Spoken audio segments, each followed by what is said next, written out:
Saludos amigos, bienvenidos a Iglesia Online. Ya saben que estamos aquí 4 sacerdotes de distintas procedencias, de distintos lugares. Estamos siempre pues hablando de algunos temas y hablando con la buena gente de hoy. Bienvenidos Patricio, Daniel, Javier, bienvenidos. Saludos a todos, hola. Buenas, un gusto. Saludos. Bueno, pues con nosotros está una periodista, una mujer, además, ella es fundadora del diario Crux, diario digital que les recomiendo que si quieren actualizarse de las noticias acudan a este lugar digital, a Crux.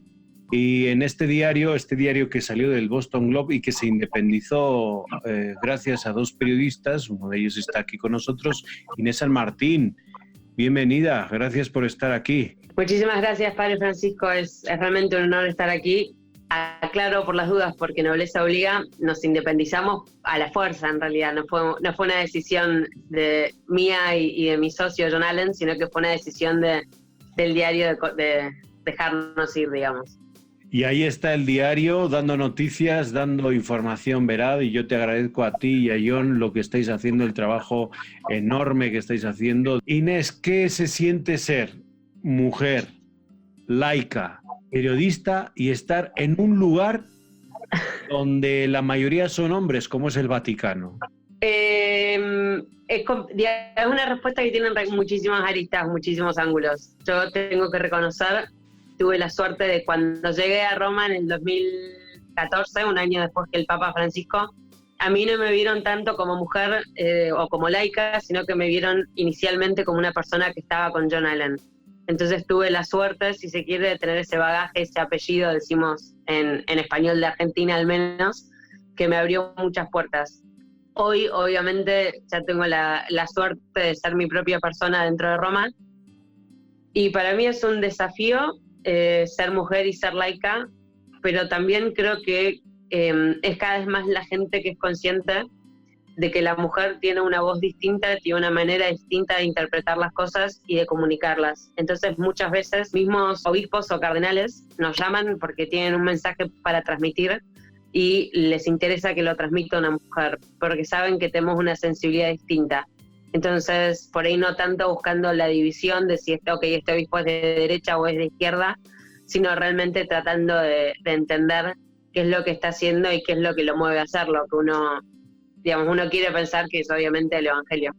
Inés, a mí me llama mucho la atención que respeto mucho tu persona como periodista por los mismos reportajes que he podido leer, las notas que nos hablan de tu seriedad, y además de toda esta descripción que ha hecho Javier de ti, añadiría que eres una mujer católica de fe también, y creo que eso también en tus notas se nota, porque no solamente es escribir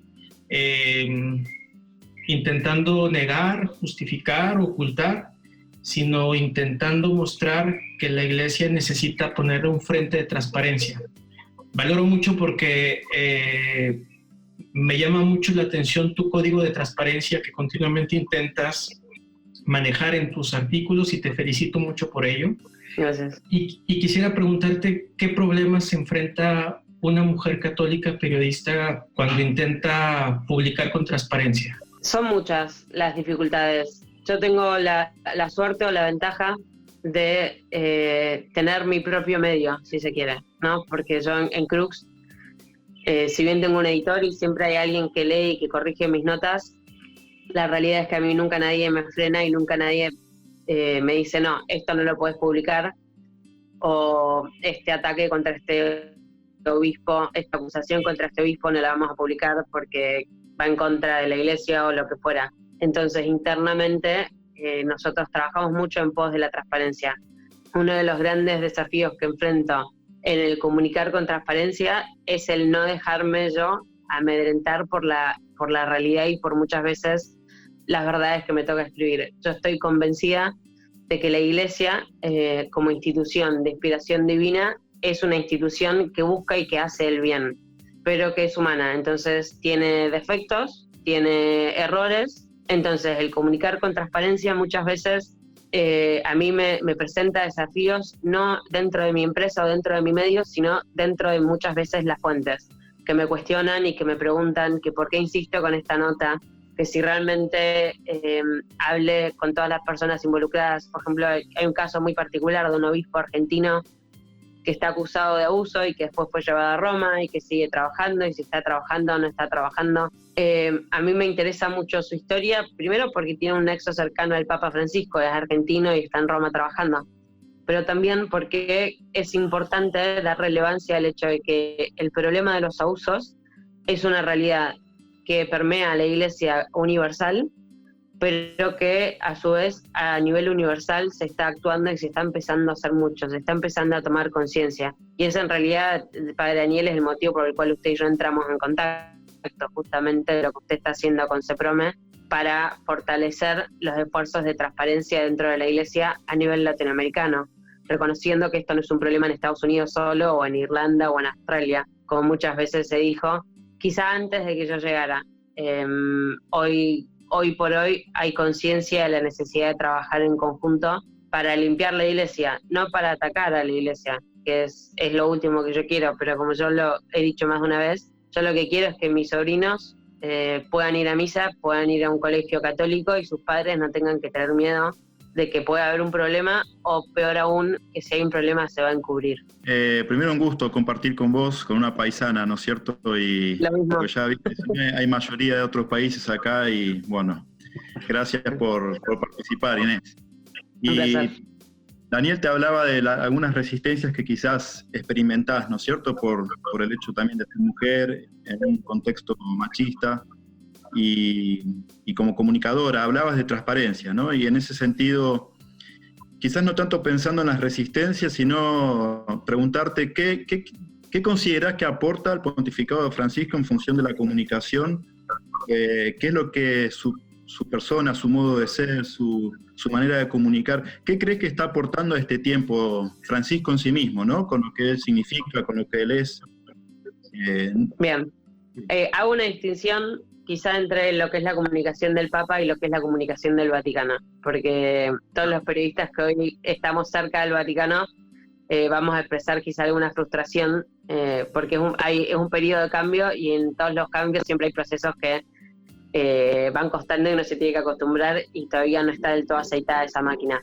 En cuanto a la comunicación del Papa, a mí me parece que el Papa Francisco es clarísimo en su mensaje, no tanto cuando habla, sino cuando actúa. El Papa es un hombre para mí que comunica mucho más con sus gestos que con sus palabras. En parte porque tiene un italiano que es como el mío, es aprendido en la calle y a la fuerza y a las patadas.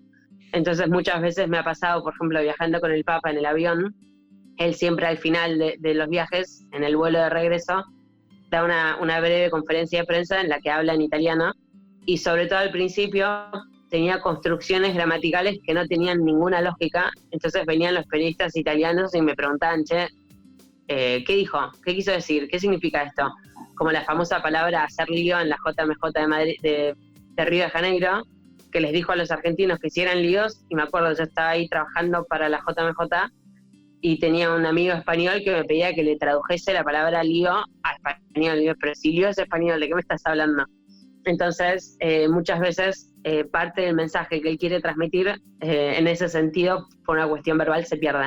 Pero él es un hombre que nos enseña lo que quiere que el camino que la Iglesia tome cuando hace parar el auto, cuando va camino hacia una ciudad del norte de Italia para salvar a una persona discapacitada que lo esperaba al borde de la ruta. Qué alegría tenerte aquí, ¿sabes por qué? Sobre todo porque veo que Patricio sonríe porque ahora ya no está en minoría como argentino, ¿sabías? Los demás programas a veces se siente un poco así, pero bueno, hoy me alegro que haya dos argentinos. Estoy sorprendido de tu labor que estás haciendo aquí en Roma, ¿no? Y sí, yo estoy de acuerdo también en esta imagen del Papa Francisco, aunque también tengo la idea de que se le manipula la imagen de alguna manera, ¿no? Según qué líneas dentro del mismo catolicismo, el periodismo católico, hay muy de un bando y muy de otro bando, y a veces cosas que dice no se les da tanto la imagen y las palabras del Papa se manipulan. hay un poco de manipulación también según hacia dónde se quieren llevar las cosas, ¿no? Pero bueno, eso es una opinión personal y si quieres compartes algo tú al respecto. Pero me gustaría que nos explicaras todo esto de la comunicación del Vaticano, todo eso cómo funciona o qué relación tienes tú con ellos, porque yo solo he escuchado noticias en relación a los cambios que han ido teniendo últimamente, que veo que han sido muchos. No sabría decirte, se han unificado, bueno, no sé, han puesto a un jefe, a otro jefe.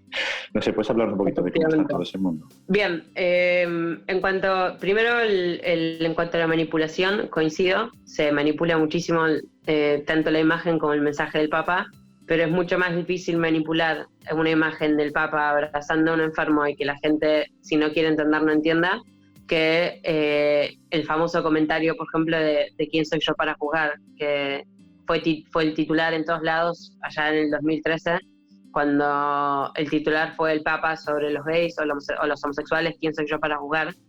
Y la realidad es que la respuesta del Papa es mucho más profunda que eso, que incluye obviamente la cuestión de yo soy un hijo de la Iglesia, enseño y pienso lo que dice la Iglesia, pero si un hombre es santo y busca a Dios, ¿quién soy yo para juzgarlo? Nosotros como periodistas tenemos un trato directo con la sala estampa, es decir, la sala de prensa o la oficina de prensa de la Santa Sede, que hoy por hoy es dirigida por Matteo Bruni. El problema es que los periodistas que trabajan para el Vaticano, es decir, Vatican News o el Observatorio Romano, la Radio Vaticana, que hoy se llama Vatican News, se la conoce como Vatican News, ellos también muchas veces están luchando por la noticia y son ellos los que hacen breaking news. Entonces es muy difícil competir con un medio que trabaja para el Estado, si se quiere, porque en definitiva el Vaticano es también un Estado, porque siempre tienen fuentes que nosotros no tenemos, o tienen siempre un cardenal, me llaman de Vatican News, les es más difícil decir que no. En cambio, si los llamo yo de Crux, es bueno, no, pero hoy no, porque este tema no lo quiero tocar, este tema no quiero hablar. Entonces, se dificulta muchísimo, obviamente, competir con eso. Vamos un momento a un descanso y enseguida regresamos aquí a Eclesia Online.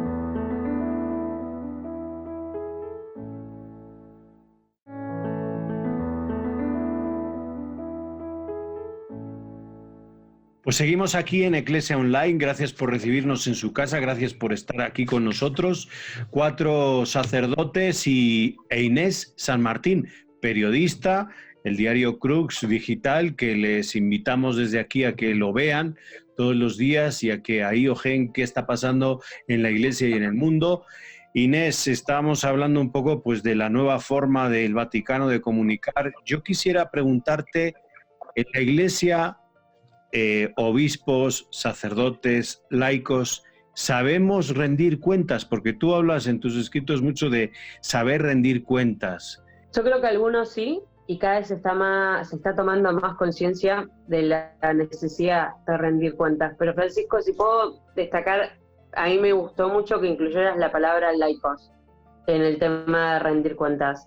Porque es muy fácil para mí como laica y como mujer decir, no, pero este no es mi problema, yo no tengo nada que ver, pero a mí me parece que nosotros como laicos tenemos la responsabilidad de exigir primero esa rendición de cuentas, de no aceptar o no pensar que no, porque es el padecito y no puede ser que el padecito haya hecho esto, entonces obviamente el que miente es la víctima y acá no hay crimen y acá no hay nada para ver, o qué va a pasar con la fe de algunos si se enteran que el sacerdote cometió abusos.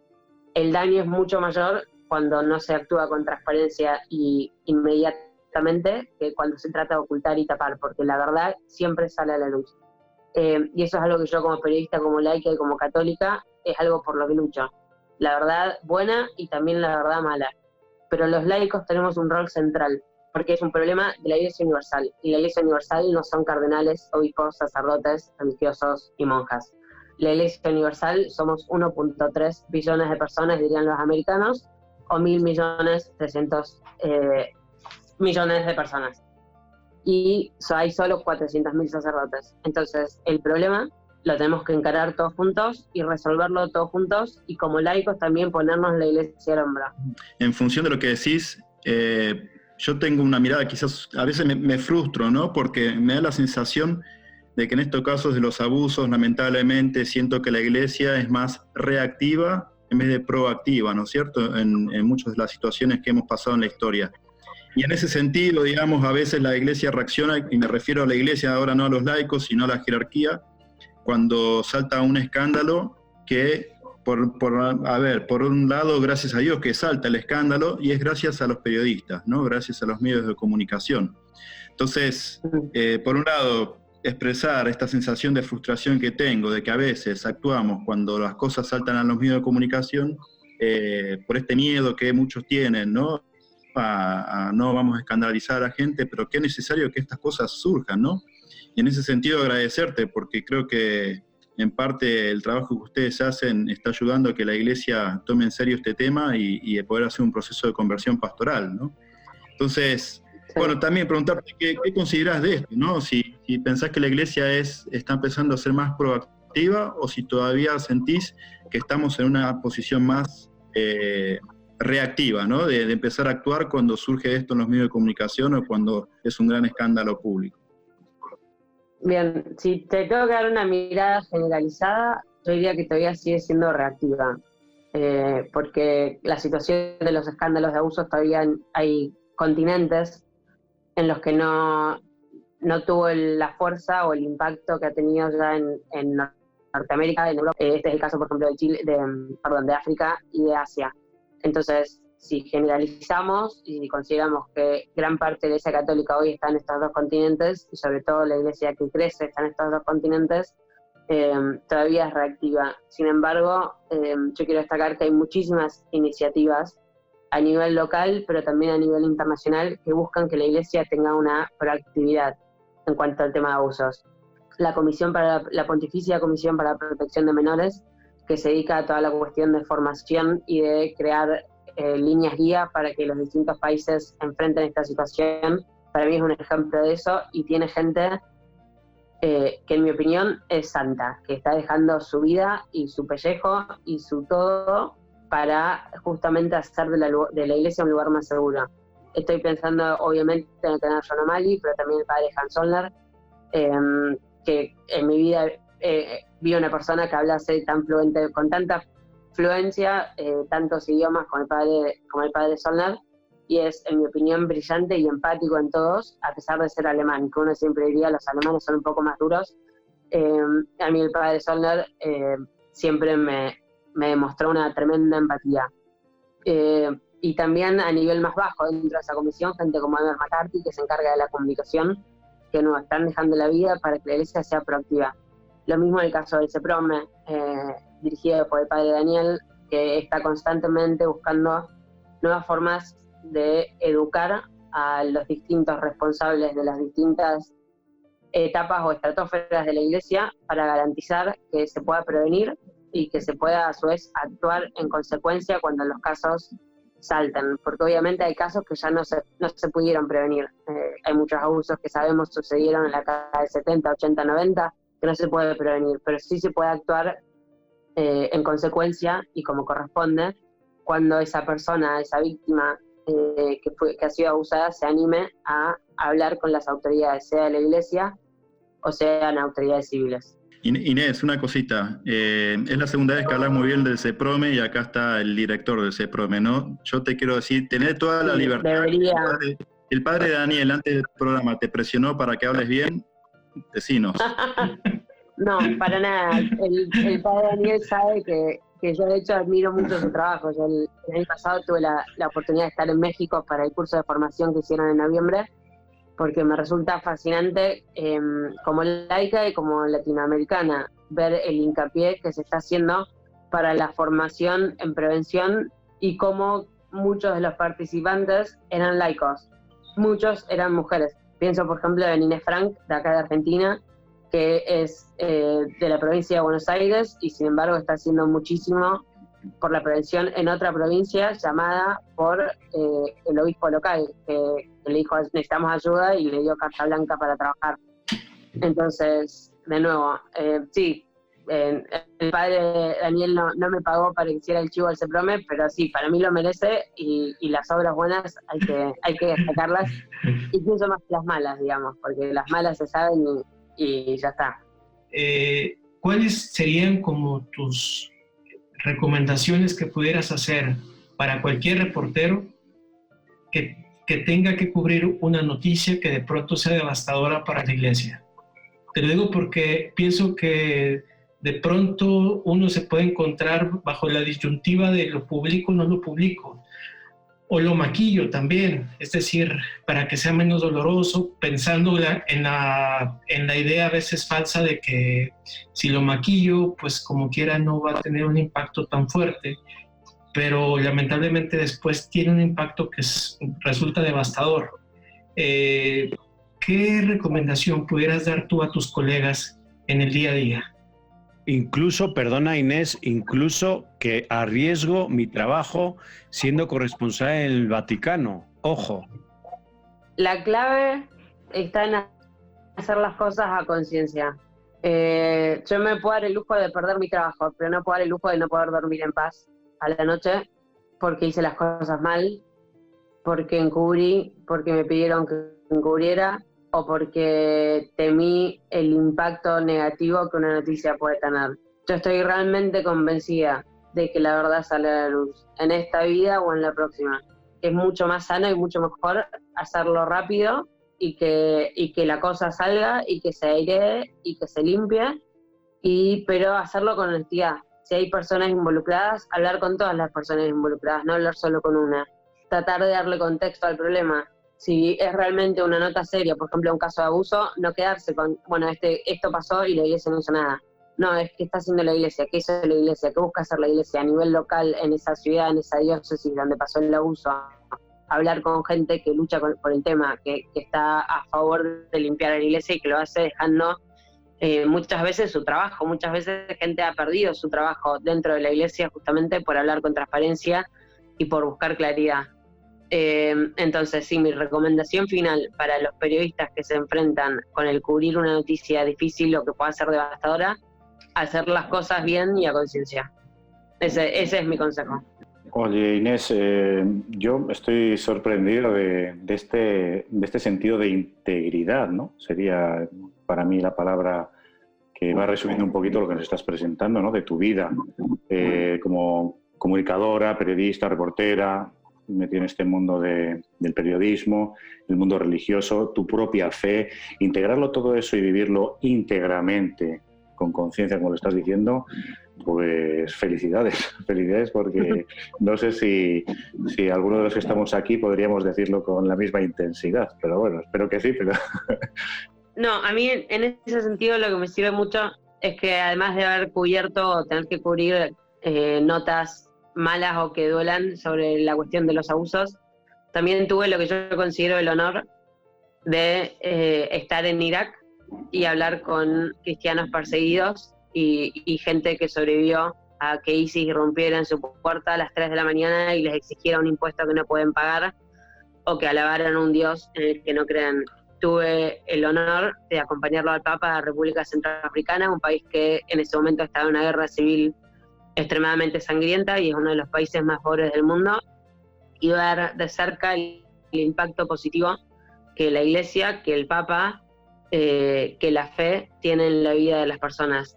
Entonces sí, hay cosas malas en la Iglesia, sí, pero yo tuve la suerte de ver las buenas y creo haber invertido bastante más tiempo contando eso, a pesar de que son historias de sufrimiento humano, porque nadie quiere ser un cristiano perseguido, uno quiere vivir su fe en paz y sin tener problemas de que en Egipto a uno le nieguen a un café porque tiene una cruz copta tatuada en la mano. Pero para mí, que tengo la suerte de vivir mi fe abiertamente, sí sería hipócrita o faltaría esa integridad que trato de tener y que creo es parte de lo que me da credibilidad como periodista. Inés, nos tenemos que ir. Muchísimas gracias por estar con nosotros, por decirnos que en la Iglesia los laicos también pues contribuyen a toda esta cultura de la prevención. Y sobre todo como periodista, porque narras lo que vas viendo allá, vas contando buenas historias que también suceden en la Iglesia. Mil gracias, espero que volvamos a vernos aquí en Eclesia Online. Muchísimas gracias a ustedes y cuando quieran. Gracias, Inés. Patricio. Muchas gracias. Javier. Gracias, Daniel. Gracias. Muchas gracias, Inés. Nos vemos en el siguiente programa de Eclesia Online. Hasta la próxima.